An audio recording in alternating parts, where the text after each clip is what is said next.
It's summer in Port Elizabeth and we're finding ourselves again in a very dry season. This is typical of this time of the year and it's something we need to learn to cope with. And we need to plant plants that will be the backbone of our gardens and tolerate these dry conditions.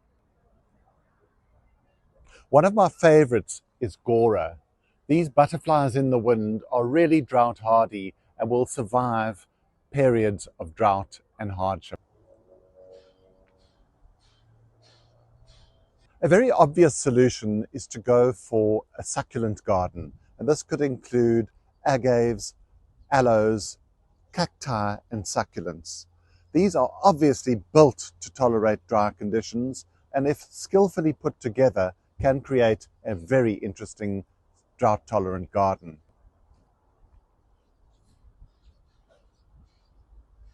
One of our best alternatives for a dry garden are bocanias, better known as ponytail palms. They have a swollen base and build up to a sort of cascade of leaves at the top. They're incredibly hardy and could do without water for long periods of time. They're wonderful in pots. They're great as feature plants. Growing plants in dry, shady places is always difficult. Bromeliads are built to survive in dry shade. They gather water in their funnel-shaped leaves and this drains down to the roots.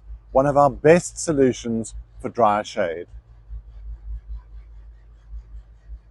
I love Indian hawthorns because they add a lushness even in a dry garden. Not everybody wants a prickly, spiky look in their garden, and a lot of people want a lush, deep green.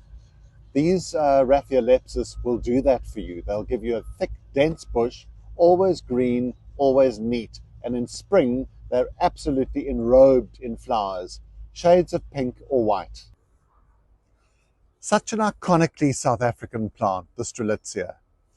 These Strelitzias are beautiful flowers. They normally flower in winter, but look at this one flowering now, sort of autumn-winter.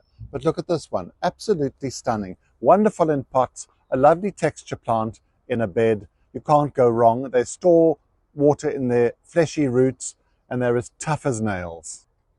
I keep pushing plumbago, but plumbago is indigenous to our province. And sometimes it's best in a difficult garden to match something to your actual environment, to plants that are endemic to your part of the country.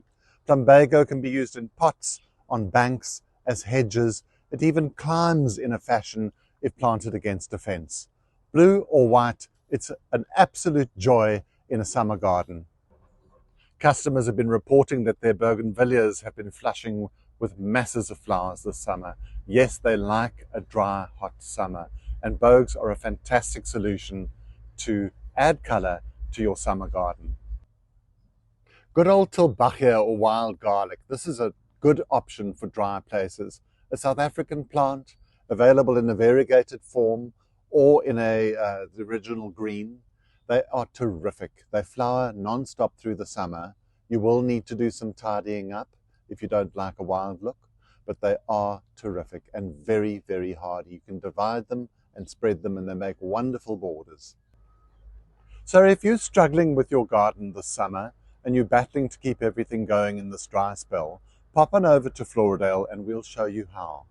The Rose Garden at Floradale is open all week and all weekend with delicious cakes and popular teas, coffees and lunches and breakfasts. Find Floradale at 63 Circular Drive in Charlo.